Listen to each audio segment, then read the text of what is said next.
Hello, everybody, and welcome back to another episode of the Daily Crypto News. And today we got so much news to cover that I recommend you guys to watch this video all the way through so you don't miss out on any important stuff. And the question of today is, have you bought Bitcoin this year? Any of the days up to now, have you bought any Bitcoin or XRP for that matter? Let us know in the comment section down below. And also, if you want to support the channel, make sure you press the like button and subscribe. It helps me out a ton and puts a smile on my face. First of all, is Ripple in talks with Brazil's central bank on the possible adoption of its payment network? I'm thinking this is the biggest thing that happened for Ripple, at least supposedly today. It's a pretty big ordeal, and a lot of you guys must be wondering exactly what is going on. Well, Ripple's senior staff, led by its CEO BG, has reportedly met with the Central Bank of Brazil to discuss quote-unquote institutional matters. The meeting, which was held online, brought together senior executives of the central bank and the Ripple team in a mind-rubbing discussion which lasted several hours. Although no much details have been released, the main agenda of the meeting is rumored to be the possibility of exploring Ripple's remittance service for clients in Brazil.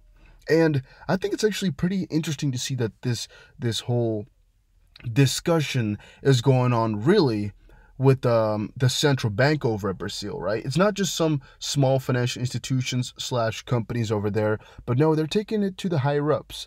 And here we can see what the discussion was about. At least you can see that it was timed. They had some talks, and thus it is, I think, at least in my opinion, quite presumable to already think that it's something about, working with Ripple in this regard. You can see this part right here, 5 to 6 p.m. You can read a little bit more on Ripple and exactly what that was about. If we scroll a little bit further, though, we're actually reading into more so about why Brazil is such a, I guess, huge place for this whole endeavor to take place, or whatever you want to say there. Because, well, if we're summing up all the remittance markets and their volume, Brazil ranks pretty damn high. And I think that's also one of the main reasons why Ripple puts a lot of freaking effort in to get over there. You can read more about that in here, but at least to most of us, it's already quite obvious why Ripple wants to get over to Brazil. So I don't think that's necessary to cover. Tezos. Class action securities lawsuit for the $232 million ICO sees $25 million settlement pending. Were it to proceed, the class action lawsuit would lead to more than $150 million in security fines for Tezos. That's a pretty big deal, guys, if you ask me. Damn, son. But yeah, they're working this out. It keeps going on and on and on. But that's a lot of money we're talking about for Tezos. Bitcoin. BitMEX's push and pull is a sign of weakness. Well, to me, it is actually quite interesting why whenever I look on BitMEX, because, the coins are trending and trading really crazy, it's down. And the same kind of goes for Coinbase. Every time you really don't want it to be down and you want to trade something because prices are going insane, yeah, no, that ain't gonna work, buddy, because Coinbase and BitMEX just do some crazy magic to make sure that you can never trade at the most opportune time. You can only trade when there's not that much going on. I don't know why, but that's the way it goes. It's either because they're doing some elaborate scam on all of us, or they just have bad servers and management. I don't know. How long can Carano continue to climb? Well, this is actually a second article because this one should have popped up first. Cardano surges 45% following mainnet launch date announcement. The long-awaited Shelly mainnet hard fork is scheduled for July 19th, and Cardano has actually been reacting ridiculously positive to all of this. And I've told you guys before, Cardano is one of my bigger holds.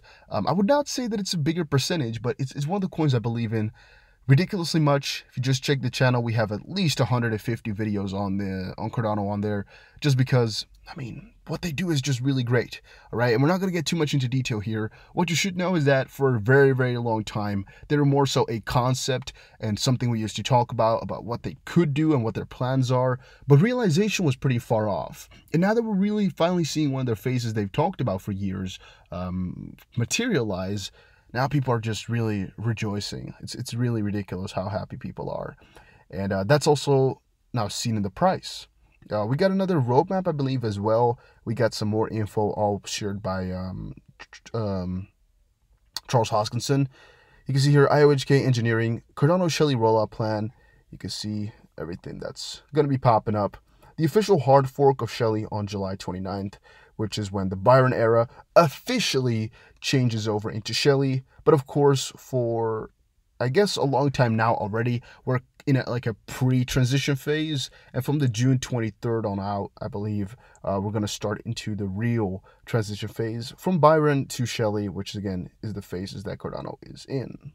Second was that right here, a little bit of a question about how long they can continue to climb, but I don't think that question is real, and I think it's pretty difficult to answer, because I think at this point people are buying the news or buying the rumor and later selling the news, but it's pretty difficult to say, exactly how long people will go for this for, because now we have a whole roadmap, right? So we don't know when people will stop. Blockstream CEO doesn't sell any Bitcoin mined on anticipation of 3,000% price increase. CEO Adam Back predicts Bitcoin to hit $300,000 within the next 5 years. And since he is so positive on all of it, he's not really keen on selling any of it, right?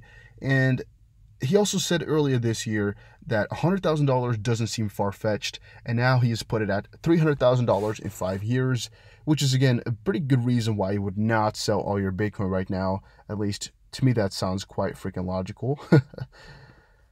Is Ripple eyeing expansion in Latin America? Ripple CEO meets with the Central Bank of Brazil officials. A little bit more. Got some quotes here that I want to, zoom you guys through.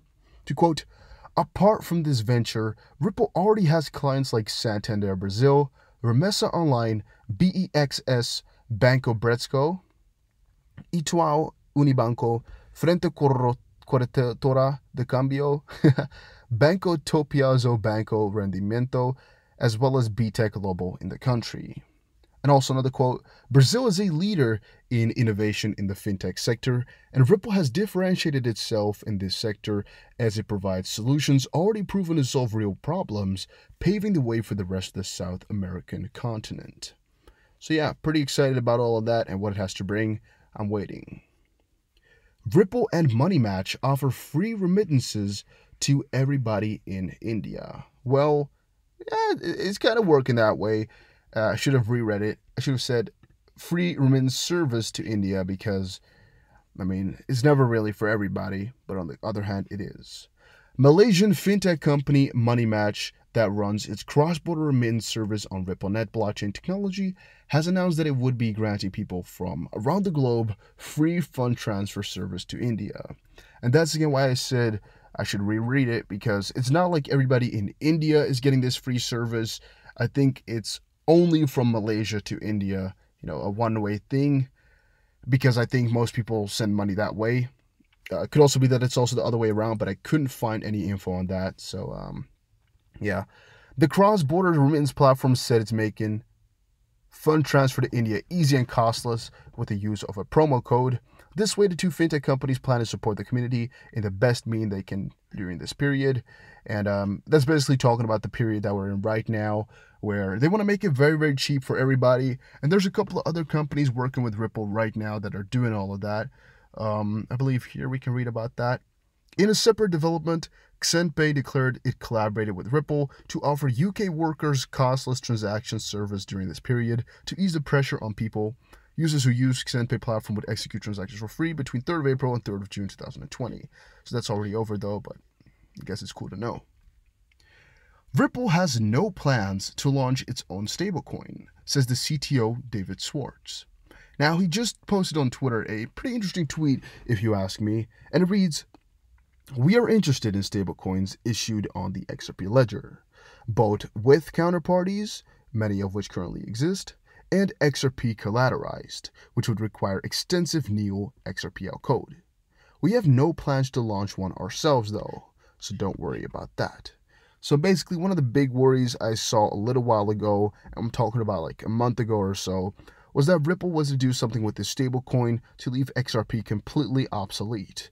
I saw a lot of mentions about this. A lot of people were really, really scared, but now David Schwartz has cleared it up again. If people didn't, I guess, get the right message from this drop episode that they're not interested in making a stablecoin themselves.